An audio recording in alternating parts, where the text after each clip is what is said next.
لا حول ولا قوة إلا بالله العلي العظيم. أعوذ بالله من الشيطان الرجيم. بسم الله الرحمن الرحيم. الحمد لله رب العالمين، والصلاة والسلام على أشرف الأنبياء والمرسلين، حبيب إله العالمين، سيدنا ومولانا أبي القاسم المصطفى محمد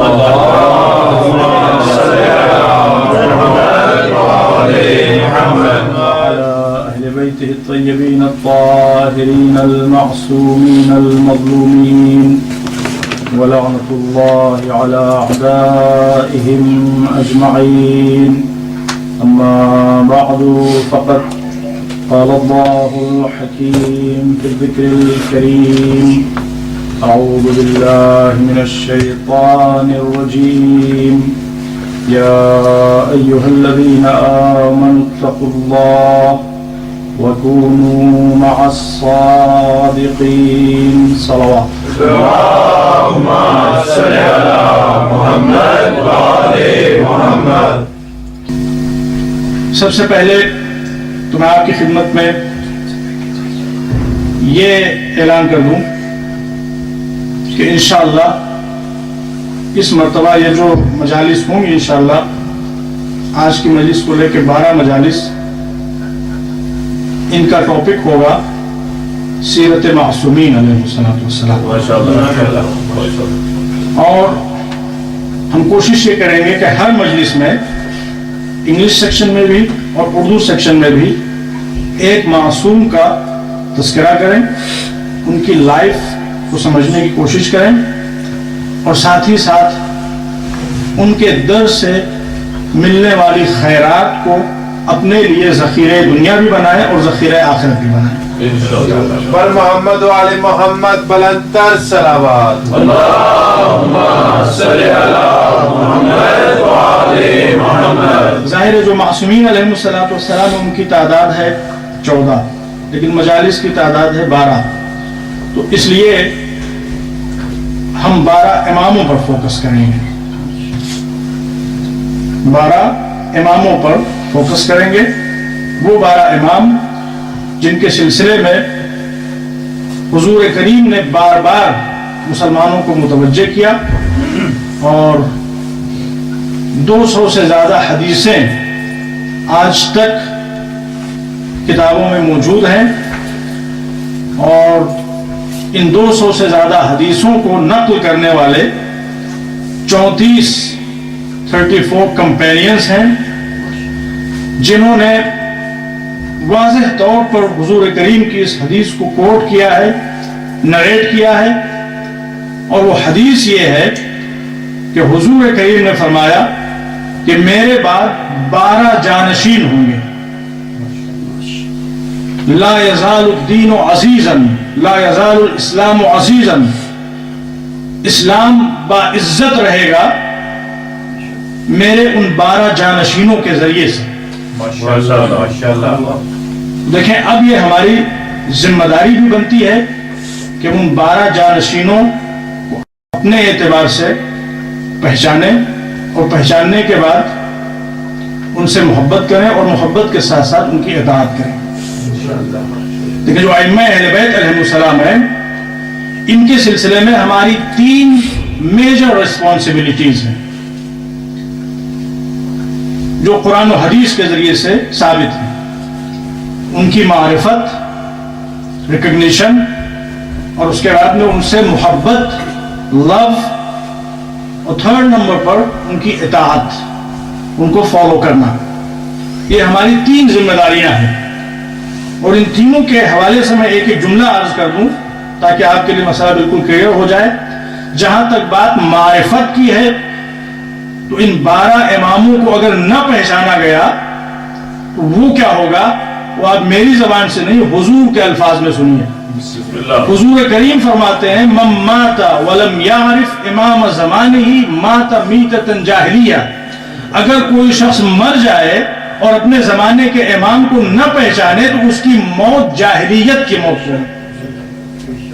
اگر کوئی شخص مر جائے اور اہل بیت علیہ الصلوۃ والسلام کی ولایت کو نہ پہچانے، اہل بیت علیہ الصلوۃ والسلام کی عظمت و جلالت سے اپنی کیپیسٹی کے مطابق آگاہی حاصل نہ کرے، تو روایتوں میں یہ ہے کہ وہ کتنا ہی بڑا نمازی کیوں نہ ہو، کتنا ہی بڑا روزہ دار کیوں نہ ہو، کتنا ہی بڑا حاجی کیوں نہ ہو، کتنا ہی بڑا زکوٰۃ دینے والا کیوں نہ ہو، اس کی موت جاہلیت کی موت ہوگی۔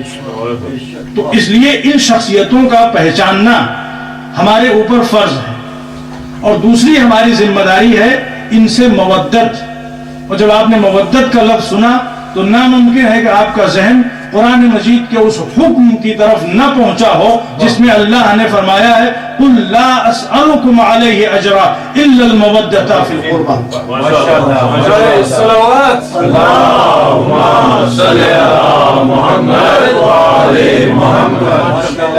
تو ان سے محبت کرنا یہ ہماری دوسری ذمہ داری ہے۔ اور جب آپ نے پہچان لیا اور محبت کر لی، دیکھیں پہچاننے کا تعلق دماغ سے ہوتا ہے اور محبت کا تعلق دل سے ہوتا ہے۔ جب دماغ بھی ان کے ساتھ ہوگا، دل بھی ان کے ساتھ ہوگا، تو اعضاء و جوارح تو خود بخود ان کے ساتھ ہو جائیں گے۔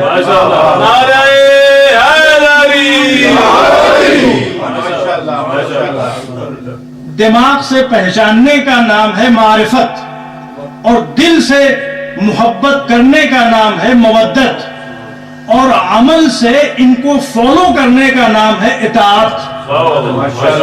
یہ تین چیزیں ہیں اور یہ تینوں ہماری ذمہ داریاں ہیں، اور ہر مسلمان کا فرض ہے کہ وہ ان تینوں چیزوں کو اہل بیت علیہ الصلوۃ والسلام کے سلسلے میں اچیو کرے۔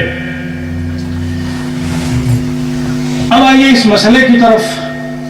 دیکھیے یہ عام طور سے کہا جاتا ہے کہ حضور کریم اس دنیا سے گئے تو انہوں نے کسی کو اپنا جانشین مقرر نہیں کیا، اور انہوں نے یہ مسئلہ مسلمانوں کے اوپر چھوڑ دیا کہ تم چاہو تو مل جل کر محبت اور آشتی کے ساتھ کسی کو اپنا ذمہ دار مقرر کر لو، کسی کو اپنا لیڈر مقرر کر لو، اور چاہو تو قیامت تک ایک دوسرے کے خون کی ہولیاں کھیلتے رہو، اور اس کے باوجود بھی کسی قاعدے کے انسان تک نہ پہنچ سکو۔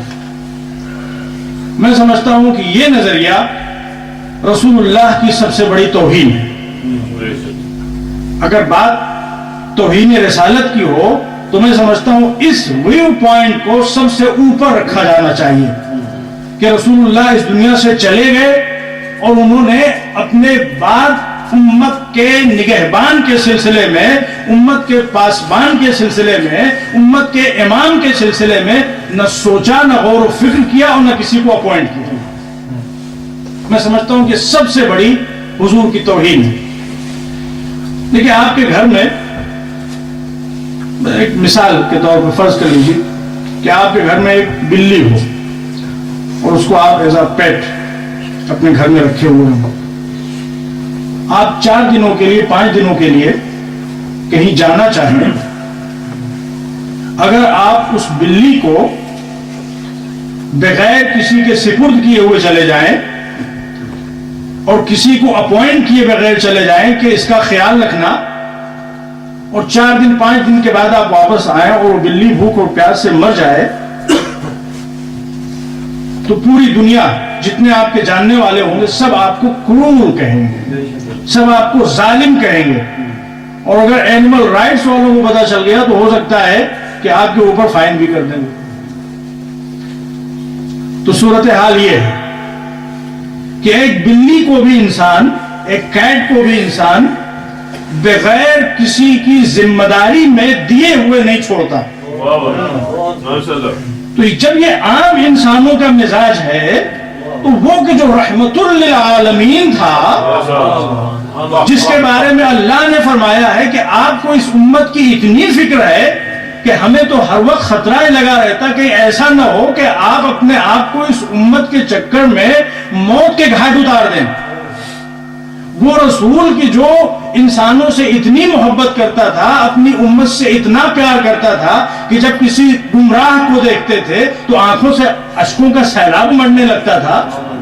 وہ رسول جو رؤوف ہو، وہ رسول جو رحیم ہو، وہ رسول جو کریم ہو، وہ رسول کے جس نے اس امت کے لیے اپنا سب کچھ قربان کیا ہو، وہ رسول دنیا سے یوں ہی چلا جائے اور اس امت کو یوں ہی صحرا میں بھٹکتا ہوا اور بہکتا ہوا چھوڑ کے چلا جائے، نہ کوئی ہادی مقرر کرے، نہ کوئی امام مقرر کرے، نہ کوئی ذمہ دار مقرر. میں سمجھتا ہوں کہ رسول اللہ کی سب سے بڑی توہین اگر اس ویو پوائنٹ کو مان لیا جائے. لیکن یہ بالکل بھی عقل کے خلاف بات ہے کہ رسول اللہ یوں ہی دنیا سے چلے گئے ہوں. تو رسول اللہ نے کسی کو معین کیا، اور جن کو رسول اللہ نے معین کیا ان کے سلسلے میں حدیثیں موجود ہیں. صحیح بخاری میں حدیث ہے، صحیح مسلم میں حدیث ہے، اور بھی دوسری تمام کتابوں میں حدیثیں موجود ہیں. اور وہ مشہور حدیث یہ ہے کہ اسلام اس وقت تک باعزت رہے گا جب تک وہ ان 12 کے ہاتھوں میں رہے گا. ہمارے بعد ہمارے 12 جانشین ہوں گے اور وہ سب کے سب اسلام کے لیے عزت ہوں گے، اسلام کے لیے آنر ہوں گے. ماشاءاللہ. تو اب سوال یہ پیدا ہوتا ہے کہ وہ 12 جانشین ہیں کون؟ وہ 12 جانشین ہیں کون؟ اب یہ مسلمانوں کی ستم ظریفی ہے کہ انہوں نے اپنے مین سورسز میں، اگرچہ مین سورسز میں بھی ان کے نام ہیں، لیکن جن کو سب سے امپورٹنٹ مانا جاتا ہے ان میں انفارچونیٹلی ان کے نام موجود نہیں. خیر یہ مسلمانوں کی بدبختی ہے اور یہ پولیٹیکل کرائسس جو رسول اللہ کے بعد پیش آئے ان کا رزلٹ ہے. وہ 12 جانشین کون ہیں؟ دیکھیے جو رسول اللہ، اگرچہ نام ان کتابوں میں موجود نہیں ہے مگر کوالٹیز موجود ہیں، اور ایک کوالٹی کم سے کم موجود ہے، 2 کوالٹیز کم سے کم موجود ہے. ایک تو یہ کہ یہ سب کے سب اسلام کے لیے عزت ہوں گے، اور دوسری بات یہ کہ یہ سب کے سب اسلام کے ریپرزینٹیٹیو ہوں گے، اسلام کے ترجمان ہوں گے، جس کے لیے جو عربک میں ٹرم ہے وہ نقیب ہے. یہ سب کے سب اسلام کے نقیب ہوں گے. تو اب اس حدیث کو لے کے، جو کہ بہرحال ایک بہت ہی اوتھینٹک حدیث ہے، صحیح بخاری میں موجود ہے، صحیح مسلم میں موجود ہے، تمام مسلم کتابوں میں موجود ہے، تو اس مسئلے کو لے کے برابر یہ کوشچن اٹھتا رہتا ہے کہ بھائی یہ جو 12 جانشین جن کا رسول اللہ نے ذکر کیا وہ ہیں کون؟ تو اب یہ تعداد، یہ 12 کی تعداد مکمل کیسے کی جائے؟ یہ 12 ہیں کون؟ اس کا جواب سوائے ایک فرقے کے کسی اور فرقے کے پاس نہیں. جتنے مسلمانوں کے فرقے ہیں آپ تمام مسجدوں میں جائیے، اور جانے کے بعد تمام مسجدوں کو چھوڑ دیجیے، جتنے مسلمان دنیا میں موجود ہیں آپ ہر مسلمان کے گھر جائیے، ان کا دروازہ جا کے کھٹکھٹائیے اور کہیے کہ بھائی یہ صحیح بخاری شریف میں موجود ہے، صحیح مسلم شریف میں موجود ہے، دوسری تمام کتابوں میں موجود ہے کہ حضور نے فرمایا کہ ہمارے 12 جانشین ہوں گے. یہ 12 جانشین کون ہیں؟ تو اب بڑا مسئلہ پڑ گیا. تو لوگوں نے اب دیکھیے، جب انسان سیدھے راستے سے بھٹکتا ہے اور سیدھے راستے کو چھوڑتا ہے تو طرح طرح کی اس کے سامنے پرابلمس آتی ہیں. اب بڑی پرابلم میں پھنس کے مسلمان کریں تو کیا کریں؟ تو اب آخر میں یہ طے پایا کہ چندہ کیا جائے، چندہ کیا جائے. اب یہ کہ 4 ادھر سے لے لیے جائے جن کو خلفائے راشدہ کہا جاتا ہے. بنی امیہ میں جتنے تھے وہ ان کی تعداد ظاہر سی بات ہے تو 12، لیکن ان میں یزید جیسا فاسق و فاجر بھی موجود ہے، ولید جیسا شراب خور بھی موجود ہے، ہشام جیسا خونخوار بھی موجود ہے. تو ان کو کیا کیا جائے؟ تو یہ چندہ، یہ ان 4 کو لے لیا جائے، اور پھر اس کے بعد میں بنو امیہ میں سے 2-4 کو لے لیا جائے، اور پھر بنو عباس میں سے 2-4 کو لے لیا جائے، اور اس طرح سے اس عدد کو پورا کر لیا جائے. لیکن ظاہر سی بات ہے جو چیز ریئل نہیں ہوتی، جو چیز اوریجنل نہیں ہوتی، اس میں ہمیشہ اختلافات ہوتے ہیں. تو کسی مولوی نے کوئی لسٹ تیار کی، کسی مفتی نے کوئی لسٹ تیار کی، کوئی کہتا ہے یہ 12 ہے، اور کوئی کہتا ہے کہ یہ 12 ہے. اور آپ مسلمانوں کے پاس جائیے جو جنرل پبلک ہے تو ان کو پتہ ہی نہیں کہ 12 کون ہے. تو دیکھیے اختلاف کا ہونا، مختلف نظریات کا ہونا، اس عالم کا نظریہ یہ ہے کہ یہ 12 ہے، اس عالم کا نظریہ یہ ہے کہ یہ 12 ہے، اس کا نظریہ یہ ہے، اس کا نظریہ وہ ہے. اختلاف کا ہونا یہ دلیل ہے کہ اس سلسلے کا تعلق اللہ سے نہیں ہے، اس لیے کہ اللہ نے قرآن کریم میں فرمایا ہے، قرآن کے سلسلے میں فرمایا ہے وَلَوْ كَانَ مِنْ عِنْدِ غَيْرِ اللَّهِ لَوَجَدُوا فِيهِ اخْتِلَافًا كَثِيرًا، کہ اگر یہ قرآن اللہ کا نہیں غیر اللہ کا کلام ہوتا تو اس میں ہزاروں کی تعداد میں اختلافات ہوتے، لیکن شروع سے لے کے آخر تک آپ پورا قرآن پڑھیے، کہیں پہ آپ کو اختلاف دکھائی نہیں دے گا، کہیں پہ آپ کو کنٹراڈکشن دکھائی نہیں دے گا، کہیں پہ آپ کو ٹکراؤ دکھائی نہیں دے گا۔ تو ٹکراؤ کا ہونا، کنٹراڈکشن کا ہونا، اختلاف کا ہونا، یہ اس بات کی دلیل ہے کہ اس سلسلے کا تعلق الہی نہیں ہے، اس سلسلے کا تعلق الہی نہیں ہے، اور وہ صرف اور صرف ایک سلسلہ ہے کہ جہاں پر اختلاف نہیں ہے۔ جہاں پر آپ بچے سے پوچھئے تو وہ بھی 12 نام بتائے گا، جہاں پہ آپ نوجوان سے پوچھئے تو وہ بھی 12 نام بتائے گا، مرد سے پوچھئے 12 نام بتائے گا، عورت سے پوچھئے 12 نام بتائے گا۔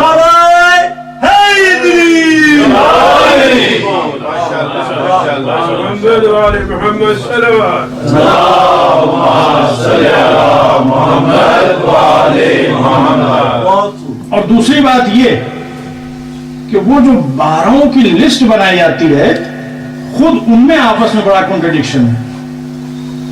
کوئی بزدلی میں مشہور ہے، اور کوئی وحشت اور دہشت پھیلانے میں مشہور ہے، کوئی کنبہ پروری میں مشہور دکھائی دے رہا ہے، کوئی کھانے میں مشہور دکھائی دے رہا ہے، کوئی شراب پینے میں مشہور دکھائی دے رہا ہے۔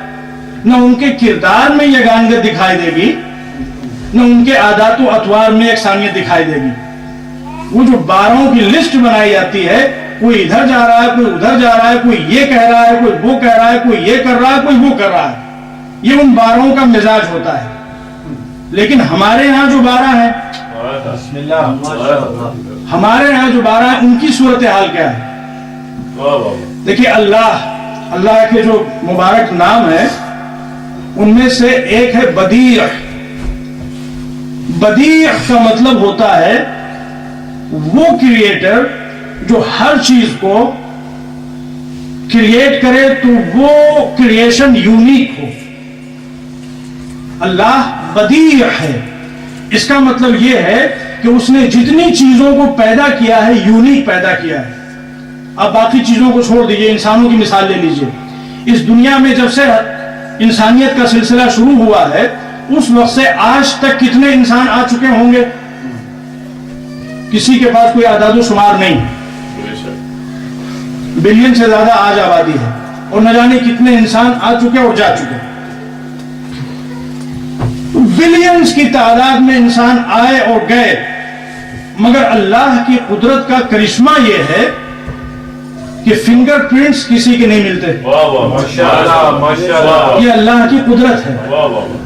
یہ جو آپ کے انگوٹھے پہ نشان ہے، اس میں کتنی جگہ ہے، کتنا اسپیس ہے، لیکن اس کے باوجود بھی کسی کا ایک جیسا نہیں ہے۔ تو یہ اللہ کی قدرت کی دلیل ہے، یہ اللہ کی عظمت و جلالت کی دلیل ہے۔ اور اللہ نے قرآن کریم میں اس پوائنٹ کو ہائی لائٹ کیا ہے کہ یہ جو لوگ کہتے ہیں کہ ہم مردوں کو زندہ نہیں کر سکیں گے، مر جائیں گے تو اللہ زندہ کیسے کرے گا، ہم ان کے سامنے اس مسئلے کو بھی ایکسپلین کر دینا چاہتے ہیں۔ بلا قادرین علی ان نسوی بنانا، مردوں کو زندہ کرنا تو دور کی بات ہے، ہم اس بات پر بھی قادر ہیں کہ تمہارے فنگر پرنٹس کو بھی اسی طرح سے پلٹائیں گے جس طرح وہ تھے۔ اللہ نے اس چیز کو اپنی قدرت کاملہ کے طور پر پیش کیا ہے۔ اور ابھی جو لیٹسٹ ٹیکنالوجی اس کے مطابق ہے، اس پر آئی اسکیننگ ہوتے ہیں، آپ جائیے ایئرپورٹ وغیرہ پہ، اس کو پتہ چلا کہ آنکھوں میں بھی کچھ ایسا سسٹم ہے کہ جو یونیک ہے۔ اب آنکھ کتنی چھوٹی، اس میں جو چھوٹا سا حصہ ہے اس کے بارے میں کہتے ہیں کہ وہ ہر انسان کا یونیک ہوتا ہے۔ تو یہ اللہ کی قدرت۔ سبحان اللہ۔ تو ہمارے اعتبار سے جب ہم نے اللہ کی عظمت و جلالت کو دیکھا، ہم نے کہا سبحان اللہ، کیا تیری ذات ہے، تو کیسا امیکولیٹ ہے، تو کیسا خالق ہے، تو کیسا بدیع ہے کہ کروڑوں اور بلینز اور ہنڈریڈز آف بلینز انسان آئے مگر کسی کے فنگر پرنٹس نہیں ملتے۔ ہم نے تو کہا سبحان اللہ، لیکن جو اللہ کے ماننے والے نہیں تھے انہوں نے کہا یہ کون سی بات ہوئی، یہ تو اناڑی پن ہوا، یہ تو اناڑی پن ہوا۔ ایک مصور تصویر بنانے والا، آپ نے اس کو قلم اور کاغذ دیا، اور اس نے ڈرائنگ شروع کی اور تصویر بنانا شروع کیا. اب پتہ چلا کہ جتنی تصویریں بنا رہا ہے سب الگ, کوئی کسی سے میچ نہیں, کوئی کسی سے ملتی جلتی نہیں. تو یہ تو تصویر کے بنانے والے کا اناڑی پن ہوگا. تو ہم جس چیز پہ سبحان اللہ کہہ رہے تھے اسی کے اوپر دہریوں نے اور ایتھیسٹ نے اور اللہ کے نہ ماننے والوں نے کوشچن مارک بنا دیا. پروردگار اب تو ہی بتا, ہماری تو کچھ سمجھ میں نہیں آ رہا کہ ہم کریں تو کیا کریں. ہم تو سبحان اللہ کر رہے تھے, مگر ہمارے سامنے تو کیسا اعتراض آ گیا کہ کچھ سمجھ میں نہیں آتا. تو آواز قدرت آئی, گھبراؤ نہیں, پوری کائنات کو ہم بنائیں گے مختلف, لیکن 14 شخصیتوں کو بنائیں گے اس طرح سے کہ ان کا پہلا بھی محمد ہوگا, بیچ کا بھی محمد ہوگا, آخر بھی محمد ہوگا. وہ ہوں گے تو 14, مگر دیکھنے والے جب دیکھیں گے تو سب یہی کہیں گے کہ یہ الگ الگ دکھائی ضرور دیتے ہیں, مگر ایسا محسوس ہوتا ہے کہ نور کے ایک ہی سانچے میں ڈھالے گئے. انداز بھی وہی ہے, کردار بھی وہی ہے, گفتار بھی وہی ہے, اٹھنے بیٹھنے کا طور طریقہ بھی وہی. ایک صلوات پڑھ محمد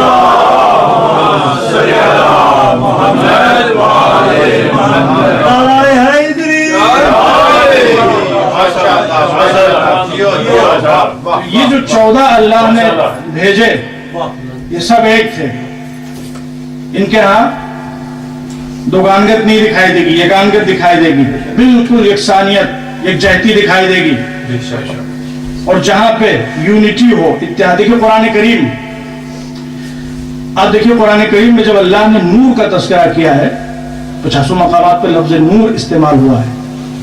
آپ اس پوائنٹ کو پتہ نہیں کبھی غور کیا کہ نہیں آپ نے, جہاں کہیں بھی اللہ نے نور کا لفظ استعمال کیا ہے ہر جگہ سنگولر فارم میں یوز کیا ہے. نور, اللہ نور السماوات والارض, اللہ زمین و آسمان کا نور ہے. یخرجہم من الظلمات الی النور. جہاں کہیں بھی نور کا لفظ, پورے نور کی جمع عربی زبان ہوتی انوار, لیکن اللہ نے کہیں پر بھی انوار کا لفظ استعمال نہیں, کہ ہر جگہ نور کا لفظ استعمال کیا ہے. اور اسی کے برخلاف جو نور کا اپوزٹ کانسیپٹ ہے اس کا نام ہے عربی زبان میں ظلمت, ڈارکنس. پورے قرآن کریم میں جہاں جہاں اللہ نے ڈارکنس کا لفظ استعمال کیا ہر جگہ پلورل فارم میں یوز کیا, کہیں پر بھی آپ کو سنگولر فارم میں نہیں استعمال کیا. کوئی راز تو ہوگا, کوئی سیکرٹ تو ہوگا.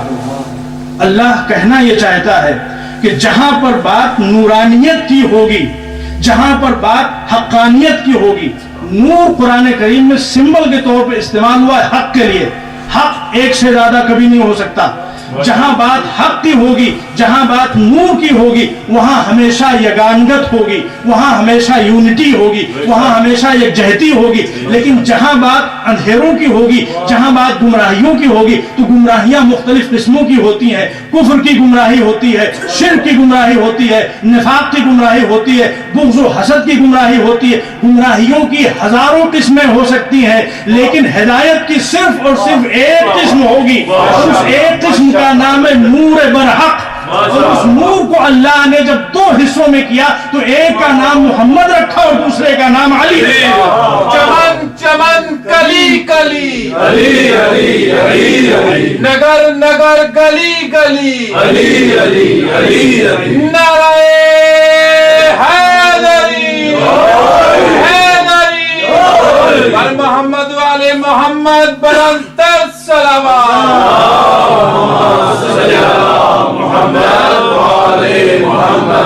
شاعری کا زیادہ وقت نہیں رہ گیا ہے, لیکن جو تھوڑا سا وقت رہے گا اس میں میں آج مولا علی کا تذکرہ کر کے اور اس کے بعد میں ظاہر سی بات ہے مسائل, اور اس کے بعد میں آپ کی زحمت تمام. بسم اللہ. اور انشاءاللہ کل سے پھر تذکرہ آگے بڑھے گا, اور جو 11 ہمارے دوسرے ائمہ ہیں ان کا تذکرہ انشاءاللہ ہوگا. تو مولا علی کے سلسلے میں کوئی کیا کہہ سکتا ہے, اور کوئی کیا بیان کر سکتا ہے. روایتوں میں ہے کہ ایک مرتبہ ایک شخص آیا حضور کریم کی خدمت میں. وہ کسی صحرا کا رہنے والا تھا, اور آنے کے بعد وہ پوچھتا ہے رسول اللہ سے کہ حضور کریم آپ کچھ صحابہ کرام کے نام بتا دیجئے جو آپ کو پسند ہو, تاکہ میں آپ کے دوستوں سے اور آپ کے کمپینین سے بھی کچھ آشنائی حاصل کر لوں.